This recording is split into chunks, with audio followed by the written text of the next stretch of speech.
Good morning and Jai Bharat to all my dear student. Lecture number 6 જે છે એની અંદર આપણે જોશું ઉદાહરણ નંબર 2.2.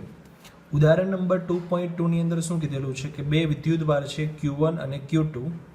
એકનું મૂલ્ય છે 3 × 10⁻⁸ અને આ નેગેટિવ ચાર્જ છે -2 × 10⁻8 કુલમ. તો આ વિદ્યુતભારોને કારણે કયા બિંદુઓએ વિદ્યુત સ્થિતિમાન શૂન્ય હશે? તો કયા બિંદુઓએ વિદ્યુત સ્થિતિમાન શૂન્ય હશે એનો મતલબ આપણને એક કરતાં વધારે બિંદુઓ મળશે કે જ્યાં વિદ્યુત સ્થિતિમાન શૂન્ય હશે. તો આપણે બે પાર્ટની અંદર સોલ્યુશન છે એ ડિવાઈડ કરેલું છે એટલે આપણે બે બિંદુઓ મળે છે કે જ્યાં સ્થિતિમાન શૂન્ય છે. તો આપણે અહીંયા યામ પદ્ધતિ લઈ લઈશું, રાઈટ. તો ધારો કે Q1 વિદ્યુતભાર પર યામ પદ્ધતિનું ઉગમ બિંદુ O સંપાત થાય છે તથા બંને વિદ્યુતભારોને જોડતી રેખા x અક્ષ છે. એટલે અહીંયા ઉગમ બિંદુ O છે અને આ જે છે એ આપણી એક્સ અક્ષ છે, રાઈટ. આ બંને વિદ્યુતભારોને જોડતી રેખા એ આપણી એક્સ અક્ષ છે, રાઈટ. હવે આપણે Q1 વિદ્યુતભારથી x જેટલા અંતરે કોઈ P બિંદુ પાસે જે છે એ વિદ્યુત સ્થિતિમાન શૂન્ય થઈ શકે. શું કામ અહીંયા શૂન્ય થઈ શકે? તો વિદ્યુત સ્થિતિમાનનું સૂત્ર યાદ કરો, KQ1/R. અહીંયા લખું છું રફની અંદર KQ1/R1, બરાબર છે. તો કે તો અચળ છે એટલે સ્થિતિમાન Q1 અને R1 ના ગુણોત્તર પર આધાર રાખે છે. તો અહીંયા જુઓ, Q1 ની વેલ્યુ 3 × 10⁻8 છે અને R1 જે છે કંઈક x હશે. આ ટોટલ ડિસ્ટન્સ જે છે આપણને આપેલું છે 15 સેન્ટીમીટર કે 15 મીટર આપેલું છે. 1 મિનિટ, આઈ થિંક 15 સેન્ટીમીટર છે. Okay, 15 centimetre. તો અહીંયા ધનને કારણે સ્થિતિમાન ધન હશે અને ઋણ વિદ્યુતને કારણે સ્થિતિમાન ઋણ હશે. તો જો બંનેના મેગ્નિટ્યુડ એક સરખા થઈ જાય તો ધનને ઋણ તો છે જ, તો અહીંયા શૂન્ય થઈ શકે. તો પહેલું બિંદુ આપણે લઈએ. ધારો કે Q1 થી એક અંતરે આ P બિંદુ પાસે, આ એક અંતરે P બિંદુ પાસે કુલ સ્થિતિમાન જે છે એ શૂન્ય છે, રાઈટ. કુલ સ્થિતિમાન શૂન્ય છે એટલે કે V = V1 + V2, right. V = V1 + V2. તો અહીં સ્થિતિમાન શૂન્ય KQ1x, આ Q1 થી આ ડિસ્ટન્સ કેટલું છે? x જેટલું છે. અને K - Q2 15 - x, Q2 થી આ ડિસ્ટન્સ કેટલું થશે? તો કે 15 - x. બંને વિદ્યુતભારો વચ્ચેનું ડિસ્ટન્સ 15 સેન્ટીમીટર છે. તો આ ડિસ્ટન્સ થશે 15 - x, રાઈટ. હવે આ બંનેમાંથી K કોમન અને એ શૂન્ય બાજુ જતો રહે તો શૂન્ય થઈ જશે. તો અહીંયા રહેશે Q1/x અને -Q2/15 - x. -Q2 વાળું ટર્મ ઇક્વલ ટુ ની આ સાઈડ જતું રહેશે તો તમને કંઈક આવું મળશે, Q1/x Q2/15 - x, બરાબર છે. 15 - x ને અહીંયા ઉપર જવા દો તો આ થશે 15 - x/x. અહીંયા Q2/Q1. Q2 ની વેલ્યુ છે 2 × 10⁻8 અને આની છે 3 × 10⁻8. પણ -8 જે છે એ બંને બાજુથી કેન્સલ, રાઈટ. તો હવે શું થશે? 3 અહીંયા આવશે એટલે 45 - x, અહીંયા 2x. તમારો આન્સર આવશે 9 સેન્ટીમીટર. તો પહેલું બિંદુ જે છે એ બંનેની વચ્ચે મળે છે. Q1 વિદ્યુતભારથી એક અંતરે P બિંદુ અહીંયા બંનેની વચ્ચે પ્રાપ્ત થાય છે. બીજું બિંદુ જે છે એ પણ x અંતરે પણ બંને વિદ્યુતભારની બહાર અહીંયા કોઈ જગ્યાએ મળી શકે. તો અહીંયા હું કોઈ Q બિંદુ લઈ લઉં છું, રાઈટ. અહીંયા Q બિંદુ. તો અહીંયા જો એ Q1 થી એક અંતરે છે પણ બંનેની વચ્ચે નથી, અહીંયા પણ સ્થિતિમાન શૂન્ય થઈ શકે. તો સેકન્ડ પાર્ટ, ધારો કે Q1 થી એક અંતરે Q બિંદુ પાસે કુલ વિદ્યુત સ્થિતિમાન શૂન્ય છે. આ Q બિંદુ અહીંયા લીધેલું છે. તો V = V1 + V2, KQ1x + K - Q2. -Q2 થી આ અંતર કેટલું થશે? આ અંતર જે છે આપણે મેળવવું પડશે. તો જો અહીંયાથી આ ટોટલ ડિસ્ટન્સ x છે, બે વિદ્યુતભારો વચ્ચેનું આ ડિસ્ટન્સ જે છે એ 15 સેન્ટીમીટર છે. તો આ જે ડિસ્ટન્સ થશે એ થશે x - 15 સેન્ટીમીટર. કેટલું થશે? x - 15, right. તો અહીંયા લખેલું છે x - 15 સેન્ટીમીટર. હવે ફરીથી જેવી રીતે ફર્સ્ટ પાર્ટમાં સાદુરૂપ આપ્યું એ રીતનું અહીંયા તમે સાદુરૂપ આપી દેશો તો બીજું મળશે x = 45 સેન્ટીમીટર. તો આમ ફાઇનલ આન્સર શું થશે? આમ ધન વિદ્યુતભારથી 9 સેન્ટીમીટર અને 45 સેન્ટીમીટર અંતરોએ ઋણ વિદ્યુતભાર તરફ વિદ્યુત સ્થિતિમાન શૂન્ય મળે છે. જ્યારે પણ વિદ્યુત સ્થિતિમાન શૂન્ય પૂછેલું હોય અને બે વિદ્યુતભાર એક જ રેખામાં આપેલા હોય ત્યારે તમને ઓલમોસ્ટ બે બિંદુઓ મળશે, રાઈટ. તો આના જેવો જ એક એક્ઝામ્પલ છે, સ્વાધ્યાય એક્ઝામ્પલ નંબર 2.1. સ્વાધ્યાય એક્ઝામ્પલ નંબર 2.1 જે તમારે હોમવર્કમાં કરવાનો છે. સેમ ટુ સેમ જ એક્ઝામ્પલ છે, ખાલી વેલ્યુ ચેન્જ કરેલી છે. ઓકે, તો સ્વાધ્યાય 2.1 હોમવર્કમાં હવે જોઈએ સ્વાધ્યાય એક્ઝામ્પલ નંબર 2.14. ખૂબ જ મોટો એક્ઝામ્પલ છે, 3 માર્ક્સમાં પૂછાઈ શકે એવો એક્ઝામ્પલ છે. જોઈએ શું કીધેલું છે તે. 2 પાર્ટની અંદર છે, દરેક પાર્ટની અંદર 2 આન્સર મેળવવાના છે. એમાં પણ 2 આન્સર મેળવવાના છે, બીમાં પણ 2 આન્સર મેળવવાના છે. તો તમને 2 વિદ્યુતભાર આપેલા છે Q1 અને Q2. એકની વેલ્યુ છે 1.5 માઇક્રોકુલમ અને બીજા વિદ્યુતભારની વેલ્યુ છે 2.5 માઇક્રોકુલમ. બંને પોઝિટિવ ચાર્જ છે. તો આ મધ્યબિંદુ O પર કુલ વિદ્યુત સ્થિતિમાન મેળવો અને કુલ વિદ્યુત ક્ષેત્ર મેળવો. આ પહેલો પાર્ટ છે. તો મેળવીએ. વિદ્યુત સ્થિતિમાન મેળવવું તો બહુ ઈઝી છે. મધ્યબિંદુ O પર વિદ્યુત સ્થિતિમાન માટે R1 R2 15 સેન્ટીમીટર. આ બંને જે વિદ્યુતભારો છે એની વચ્ચેનું ટોટલ ડિસ્ટન્સ 30 સેન્ટીમીટર છે. 30 સેન્ટીમીટર ટોટલ ડિસ્ટન્સ છે, તો મધ્યબિંદુ સુધીનું અંતર કેટલું થશે? 15 સેન્ટીમીટર થઈ જશે, રાઈટ. તો આ બંને માટેનું ડિસ્ટન્સ જે છે એ થશે 15 સેન્ટીમીટર, રાઈટ. R1 R2 15. તો બંનેને કારણે સરવાળો 1/4πε0 Q1/R1 Q2/R2 એટલે ટોટલ સ્થિતિમાન તમને એટલું મળી જશે. જો તમે કિંમત મૂકી દેશો એટલે મળી જશે. હવે જોવાનું છે બિંદુ O પર વિદ્યુત ક્ષેત્ર.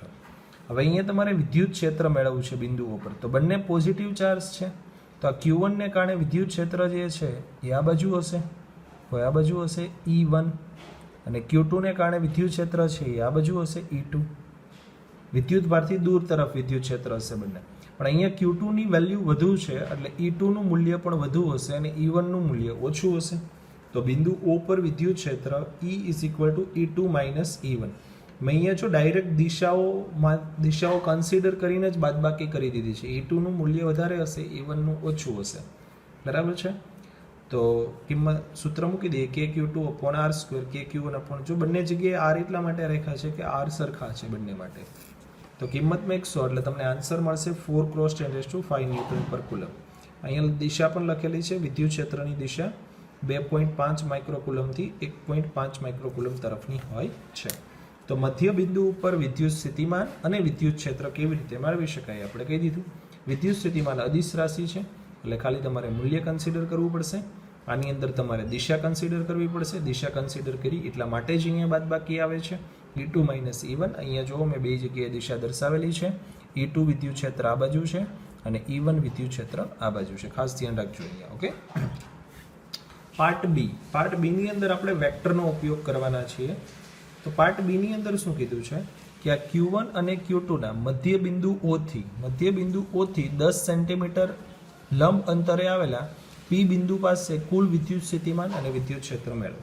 તો આકૃતિમાં દર્શાવેલ P બિંદુ માટે વિદ્યુત સ્થિતિમાન મેળવવા માટે જો આ ડિસ્ટન્સ છે 15 સેન્ટીમીટર, આ ડિસ્ટન્સ છે 10 સેન્ટીમીટર. તો આ ડિસ્ટન્સ તમે મેળવી શકો કેવી રીતે એ તમે વિચારજો. આ કાટકોણ ત્રિકોણ છે એટલે આ ડિસ્ટન્સ તમને મળશે 18 સેન્ટીમીટર. તો આ ડિસ્ટન્સ પણ 18 જ થશે એટલે Q1 અને Q2 થી P બિંદુનું અંતર થશે 18 સેન્ટીમીટર. એટલે અહીંયા લખેલું છે R1 R2 18 સેન્ટીમીટર. સૂત્ર કિંમત મૂકી દેશો એટલે આન્સર આવશે 2 × 10⁵ વોલ્ટ, બરાબર છે. તો વિદ્યુત સ્થિતિમાન મેળવવું એકદમ ઇઝી છે. ખાલી તમારે આ અંતર જ મેળવવાનું છે 18 સેન્ટીમીટર. આ ડિસ્ટન્સ મળી જશે એટલે તમને સૂત્ર ઉપરથી ડાયરેક્ટ જે છે એ કિંમત મળી જશે. હવે આપણે P બિંદુ પાસે ઇલેક્ટ્રિકલ ફિલ્ડ જોઈએ. તો બંને પોઝિટિવ ચાર્જ છે. Q1 ની વેલ્યુ છે 1.5 માઇક્રોકુલમ અને Q2 ની વેલ્યુ છે 2.5 માઇક્રોકુલમ. બંને પોઝિટિવ ચાર્જ છે. તો અહીંયા ડિરેક્શન ધ્યાનમાં લેવી પડશે. તો Q1 થી P પાસે ઇલેક્ટ્રિકલ ફિલ્ડ જે છે એ કંઈક આવી રીતે દૂર તરફની દિશામાં હશે. આ દિશામાં અહીંયા હશે ઇલેક્ટ્રિકલ ફિલ્ડ E1, રાઈટ. અને Q2 ને કારણે ઇલેક્ટ્રિકલ ફિલ્ડ જે છે એ કંઈક આવી રીતે હશે E2, રાઈટ. તો પહેલાં આપણે શું, અને આ બંને વચ્ચે જે છે જેટલો અહીંયા એંગલ બને છે એટલો જ અહીંયા કંઈક એંગલ બનતો હશે થીટા, બરાબર છે. આ E1 અને E2 એનું પરિણામી વિદ્યુત ક્ષેત્ર અહીંયા ક્યાંક વચ્ચે હશે. એ આપણે પરિણામી વિદ્યુત ક્ષેત્ર E મેળવવા જઈ રહ્યા છીએ, રાઈટ. ધ્યાન આપજો, બરાબર. તો P પાસે ધારો કે પરિણામી વિદ્યુત ક્ષેત્ર જે છે એ E છે. તો પહેલાં આપણે શું કરશું, E1 E2 નું મેગ્નિટ્યુડ મેળવી લેશું. E1 is equal two KQ upon R1, E2 is equal two KQ upon R2. R1 R2 ની વેલ્યુ જે છે 18 સેન્ટીમીટર છે. કિંમત મેળવશો બધી એટલે E1 E2 ની તમને કિંમત મળી જશે 4.2 ક્રોસ 10⁵, 6.9 ક્રોસ 10. આ બંને E1 E2 ની કિંમત મળી ગઈ. તો પરિણામી વિદ્યુત ક્ષેત્ર મેળવવા માટે E1 નો સ્ક્વેર E2 નો square plus 2 E1 E2 cos theta આ વેક્ટરનો યુઝ કરેલો. પણ અહીંયા થીટા આપણી પાસે નથી. જો આપણે આકૃતિ દેખાડું છું, અહીંયા જુઓ, આ E1 છે આપણું, અહીંયાથી આ E1 આ E2. તો થીટા નથી તો આપણે શું કરી શકાય, આને જો હું θ/2 એંગલ કહી દઉં, આ ટોટલ થીટા છે, આ ટોટલ થીટા છે અને એટલો જ આથી, તો આ θ/2 એંગલ મેળવી શકાય. આ સામેની બાજુ અને આ પાસેની બાજુ, તો આવું કરી શકો. tan θ/2 સામેની બાજુ 15 સેન્ટીમીટર અને પાસેની બાજુ 10 સેન્ટીમીટર, તો અહીંયા 1.5 આવશે. તો θ/2 is equal to tan inverse 1.5, right. હવે tan ઇનવર્સ 1.5 તમે ફાઇન્ડ કરશો, બરાબર છે, એટલે લગભગ તમને 53.6 જેવું કદાચ મળશે. 56.3 ડિગ્રી 56.3 ડિગ્રી મળશે θ/2. તો થીટા જે છે એ થીટા તમારો થઈ જશે 112.6 ડિગ્રી, 112.6 ડિગ્રી, રાઈટ. તો આવી રીતે તમે સામેની બાજુ છેદમાં પાસેની બાજુ કરી આ θ/2 મેળવી શકો અને આ આખો એંગલ થીટા છે એટલે થીટા તમને મળશે 112.6 ડિગ્રી. જે તમે આ સૂત્રની અંદર મૂકી દેશો, અહીંયા થીટા મૂકી દેશો એટલે તમારો આન્સર આવશે 6.55 ક્રોસ 10⁵ વોલ્ટ પર મીટર. પણ આપણને આ ઇલેક્ટ્રિકલ ફિલ્ડ જે છે એની એક્ઝેક્ટ ડિરેક્શન નથી ખબર, તો આપણે શું કરશું કે આ જે E1 સદિશ છે એની સાથેનો એનો ખૂણો આલ્ફા મેળવશું. આ E1 છે, આ E2 છે, તો પરિણામી સદિશ E નો આ E1 સદિશ સાથેનો આલ્ફા ખૂણો મેળવી શકાય. તમે 11th સ્ટાન્ડર્ડની અંદર વેક્ટરની અંદર આવું એક સૂત્ર ભણેલા છો. ધારો કે પરિણામી ક્ષેત્ર E એ E1 સાથે આલ્ફા કોણ બનાવે તો tan alpha is equal two E2 sin theta E1 plus E2 cos theta. E1 E2 ની વેલ્યુ છે, થીટા તમને મળી ગયો છે 112.6 ડિગ્રી. તો સાઇન 112.6 અને કોસ 112.6 ની વેલ્યુ તમારે ફાઇન્ડ કરવી પડશે. બધી જ કિંમત આપીને સાદુરૂપ આપશો તો 76.3 ડિગ્રી તમને આન્સર મળશે.